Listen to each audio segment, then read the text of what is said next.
طبعا انت في ساعات بتسرح مع نفسك كده وتقعد تحسبها وتقول ان ايام جدي الله يرحمه كانت الفيلا ب 500 جنيه، وازاي جدي الفاشل ده ما عرفش يشتري فيلا بالسعر ده في الزمن ده.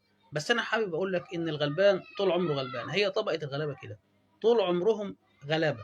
يعني لما هو كان الفيلا ب 500 جنيه، هتلاقي مرتبه مثلا كان نص جنيه، جنيه، وبرضه كبيره يعني مرتبه يكفيه اكل وشرب وعلاج، وان عرف يوفر هيوفر حاجات بسيطه، ان هو يعرف يجوز ابنه يجوز بنته، لكن مش للدرجه اللي تخليه يشتري فيلا. باختصار كده انت وجدك غلابه زي بعض مع اختلاف الازمنه.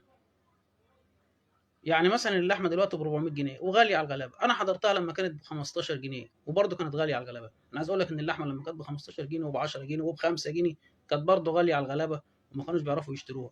والفراخ لما كانت الفرخه ب 8 جنيه وب 10 جنيه وانا صغير، برضه في ناس ما كانتش بتعرف تشتريها باستمرار.